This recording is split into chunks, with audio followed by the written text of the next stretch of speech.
Papa Van. Ako si Eileen. 42 years old, dating assistant principal sa isang private school sa labas ng Metro Manila. May dalawa kaming anak ng asawa kong si Victor. Ang panganay ko ay si Jao, 22 years old. Kagagraduate lang ni Jao sa college. Nagtatrabaho siya ngayon sa isang call center. Ang bunso ko naman, si Shine, 20 years old. Graduating na siya next school year. Natutuwa ako sa mga anak ko kasi nag-aral sila ng maayos. At hindi kami binigyan ng sakit ng ulo. Kahit na hirap kami ngayon sa buhay dahil na-stroke noon ang asawa kong si Victor. High school at college sweethearts kami noon ni Victor. Siya ang una at huling boyfriend ko at ako naman ang una at huli niyang girlfriend. Maraming naiinggit sa amin nung kinasal kami. Sinasabi nila na ang swerte raw namin sa isa't isa dahil nagawa naming pakasalan ang best friend namin. Hindi ko alam kung swerte nga kami sa isa't isa pero totoo namang nagsimula kami nung high school na mag-best friend.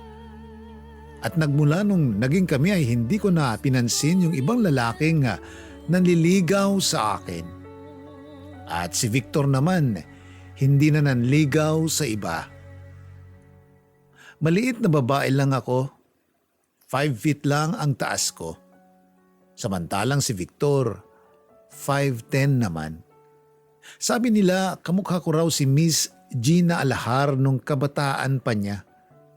Si Victor naman, kahawig ni Roel Santiago. Napaka-responsable at maalalahanin ni Victor, kaya nasanay na akong nakadepende sa kanya palagi sa mga desisyon namin sa buhay. Simula nung mag-boyfriend, girlfriend pa lang kami hanggang sa nung mag-asawa na kaming dalawa. Siya ang nagtulak sa akin na mag-pursue ng master's degree sa education kaya ako naging assistant principal sa isang private school. Kahit yung kursong kukunin ng mga anak namin, siya rin ang tumulong para makapag-decide sila ng tama at ayon sa kakayahan nila.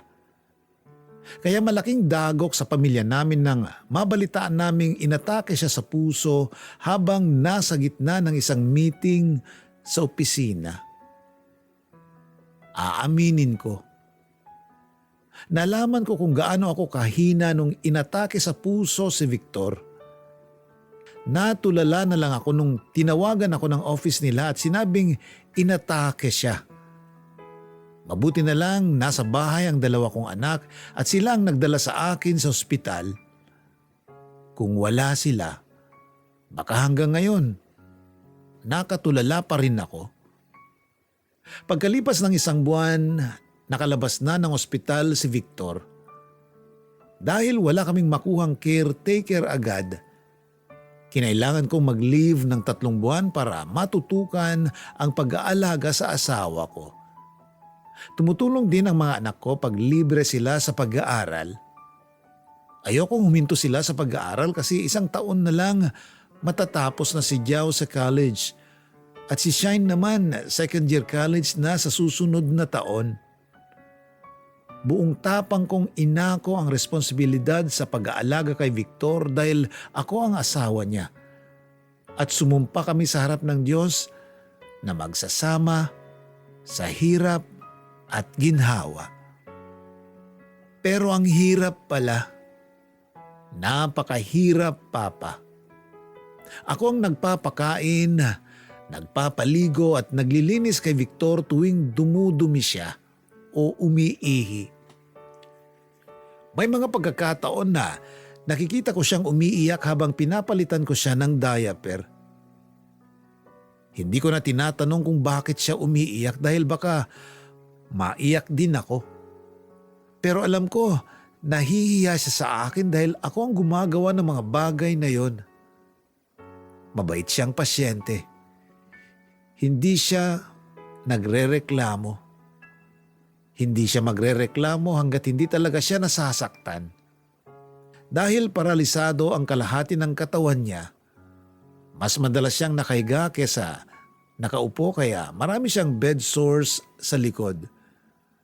Sa gabi lang siya umuungol para ilabas ang sakit na nararamdaman niya.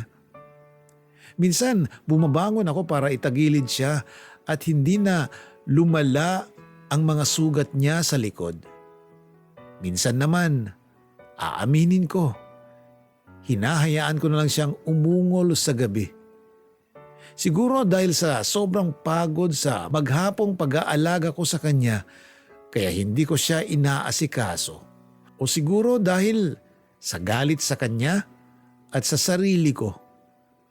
Galit sa kanya kasi hinayaan niyang atakehin siya sa puso, kahit na alam kong hindi niya kasalanan yon.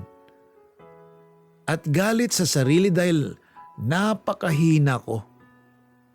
Napapagod lang. Umaayaw na ako kaagad. After 3 months, nakakuha kami ng caretaker na pwedeng mag-alaga sa kanya sa araw.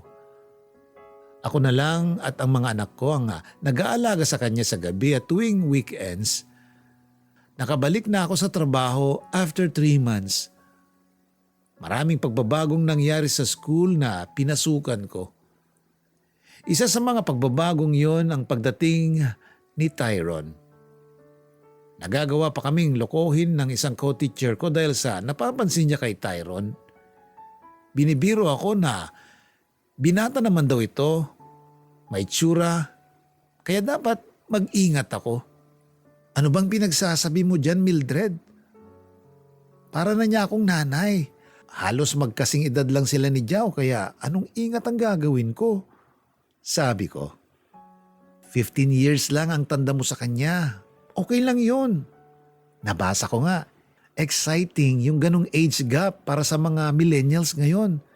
2 in 1. Nanay na, girlfriend pa. Pagbibiro niya. Oh my goodness. Educators tayo, Mildred. Hindi tayo dapat nasasangkot sa mga ganong usapin. Isa pa, may asawa ako. Masaya ako sa naging buhay naming mag-asawa. Ni sa panaginip, hindi ko naisip na pagtaksila ng asawa ko. Paninindigan ko naman. Nung gabing yon, hindi pa ako nakakatapak sa bahay namin.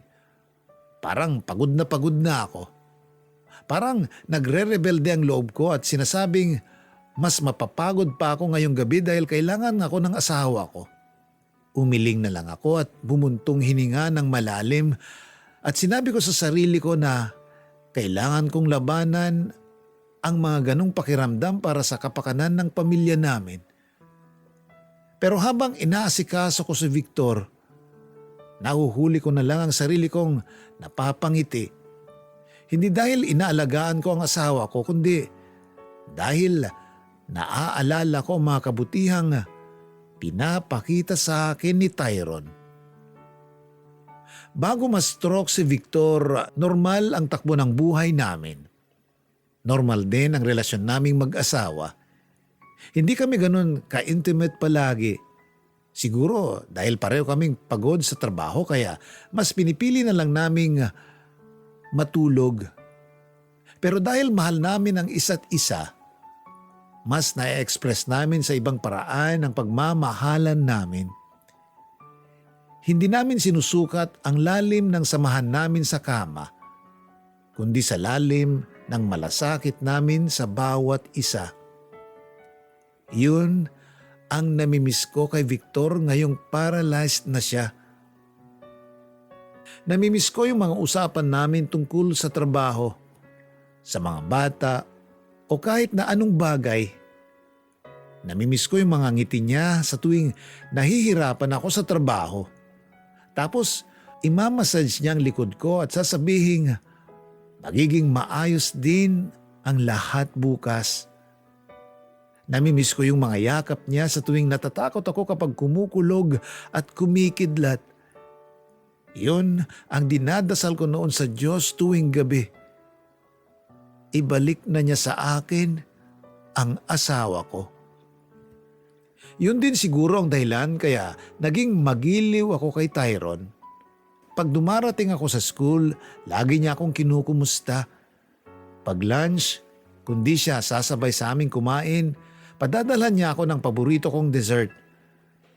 Napapansin ko rin na nginingitian niya ako sa tuwing nakikita niyang umiinit na ang ulo ko sa mga bata sa school at sinasabi sa akin na, "Okay lang yan, Miss Eileen." Hindi ko sinasabing nalipat kay Tyrone ang pagmamahal ko kay Victor. Ang sinasabi ko lang, nakikita ko kay Tyrone ng ilang katangian ng asawa ko. Kaya tinuring ko na siya na parang kapatid o pamangkin. Pero dahil kay Tyrone, kaya ako na-frustrate sa sitwasyon naming mag-asawa. Gusto kong maging masigla siya kagaya ni Tyrone. Pero hindi niya magawa. Nung minsang pinuntahan ako sa bahay ni Tyrone para magatid ng ilang papers na kailangan kong pirmahan, naabutan niya akong nagpapaligo kay Victor. Nang malaman niya kung anong ginagawa ko, agad niya akong tinulungan. Siya ang nagbuhat kay Victor papunta sa kwarto namin. Tumulong din siya sa pagdadamit sa kanya. Nung pinakilala ko si Tyrone kay Victor, hindi ko alam kung bakit nakangiting tumingin sa akin si Victor, pero malungkot ang mata. Nagtaka ako pero hindi ko na lang pinansin. Nang nakahiga na siya, niyaya ko si Tyrone na magmerienda muna bago umalis. Nadatnan kami ng anak kong si Jao habang nagmimerienda ito at napansing nagipag-usap ako sa teenager. Hindi ko maintindihan kung bakit nagalit si Jao nung nakita niya si Tyrone.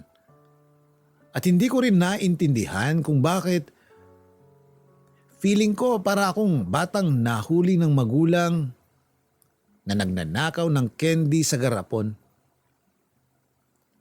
Nung gabing yon, nagkasagutan kaming mag-ina at nalaman ko kung bakit nagalit si Jao nang makita niya si Tyrone.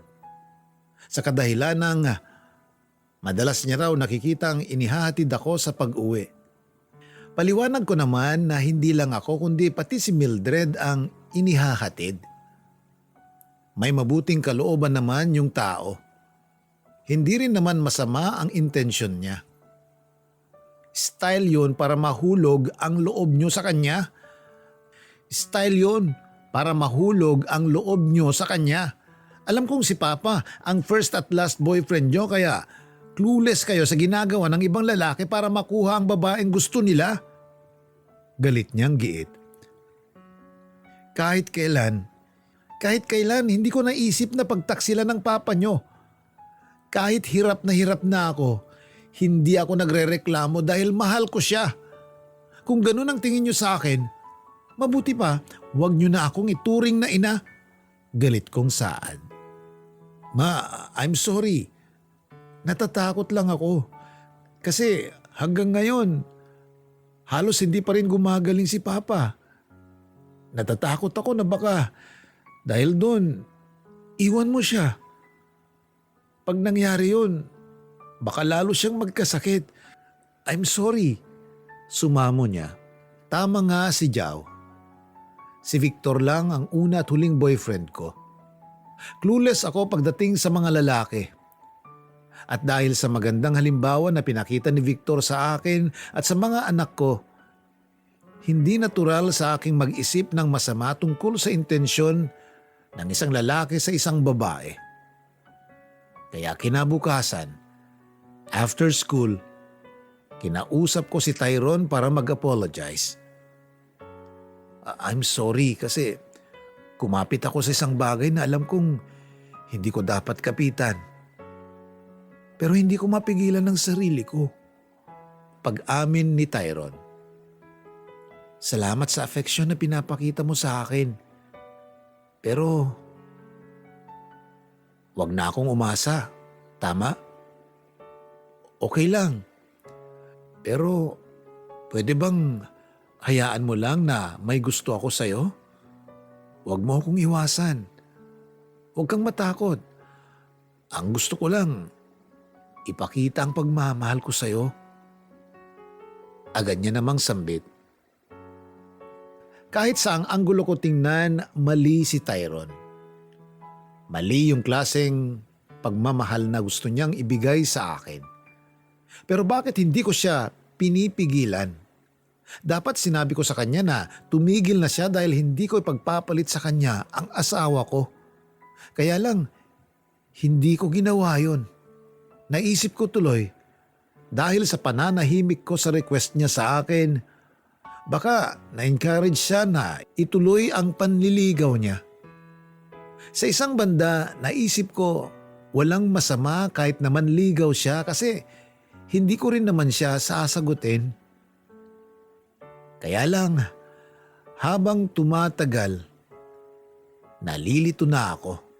Hindi ko na alam kung may gusto na rin ako kay Tyron o wala. Lalo na ngayong hindi pa rin nag-i-improve si Victor. Lalo akong dumedepende sa kanya para maging masaya ang araw ko. Natatakot ako. Alam ko na isang araw, masasabi ko kay Tyron na may gusto na rin ako sa kanya at pagsisisihan ko ang araw na yon. At dumating na nga ang araw na kinatatakutan ko.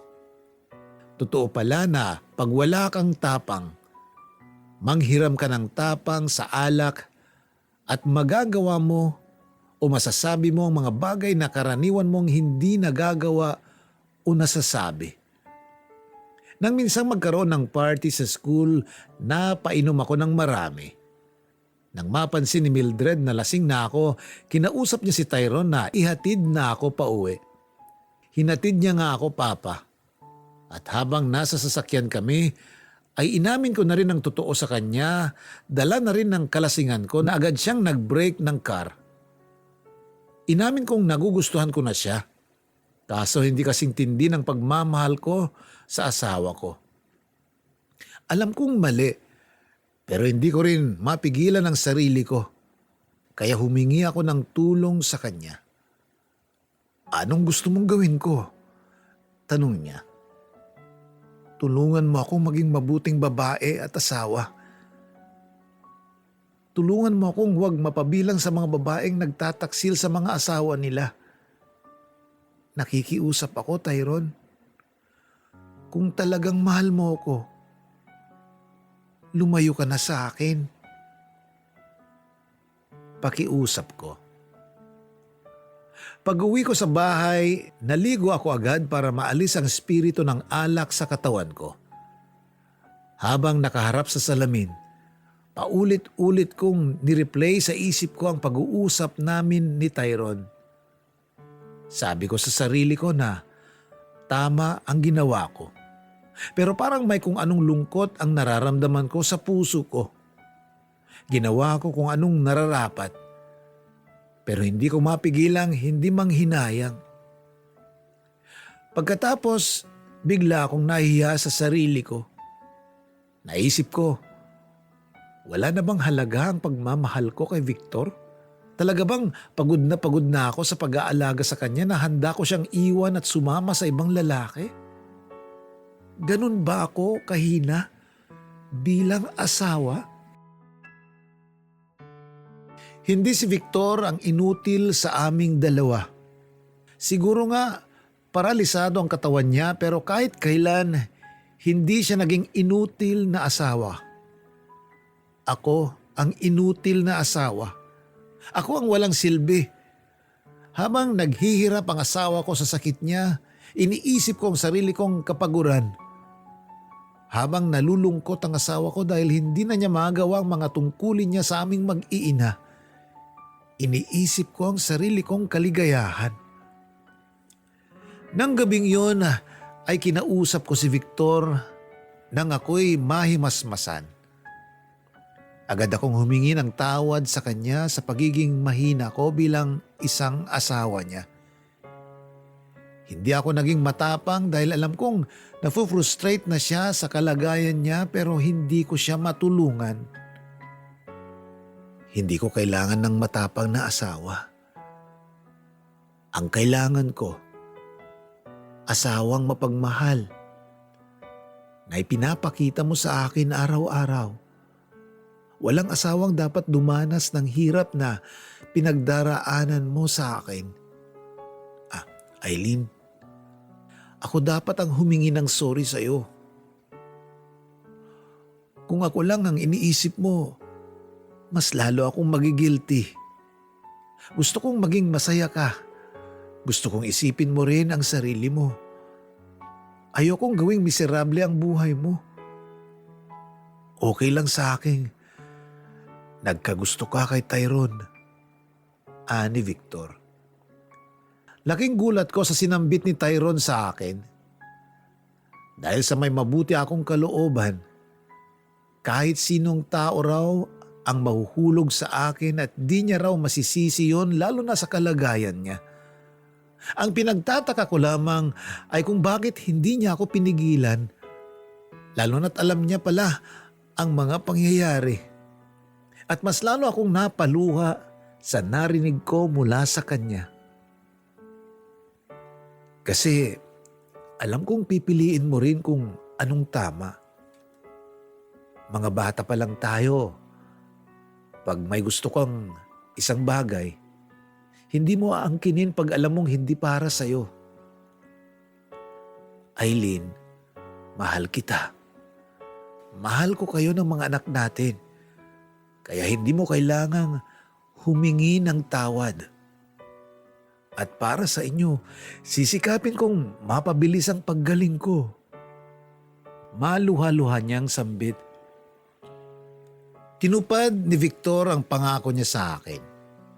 Pagkalipas ng ilang buwan, lumaki ang improvement niya. Sa ngayon, mabagal pa rin siyang magsalita, pero hindi na nauutal. Nakakalakad na rin siya gamit ang walking stick. At sa awa ng Diyos, hindi magtatagal, babalik na siya sa dati. At kung hindi man siya lubusang gumaling, nandito pa rin kaming pamilya niya na handang sumuporta sa kanya at laging nagmamahal sa kanya. Dahil sa pagsubok na pinagdaanan ng pamilya namin, lalong tumibay ang samahan naming mag-asawa. Nag-resign na ako sa trabaho para makaiwas sa tukso. Sa ngayon, nagtuturo ako sa college bilang instructor. Si Tyrone, nabalitaan ko na nag-resign na rin siya at nagpunta na sa ibang bansa. Dahil sa kahinaan, muntik nang masira ang pamilya namin. Mabuti na lang nanalo ang pagmamahal namin sa isa't isa laban sa pagkakanya-kanya. Nagagalit ako sa mga nagtataksil sa asawa. Pero ngayon, naiintindihan ko na sila. Papa Van, maraming salamat sa pagpili sa kwento ko. Salamat din sa mga tagapakinig ng Barangay LS na nagtiyagang makinig sa storya namin ni Victor. Sana kinapulutan nila ng aral ang aming kwento. Hanggang dito na lang. Ang iyong kapuso at kabarangay, Eileen.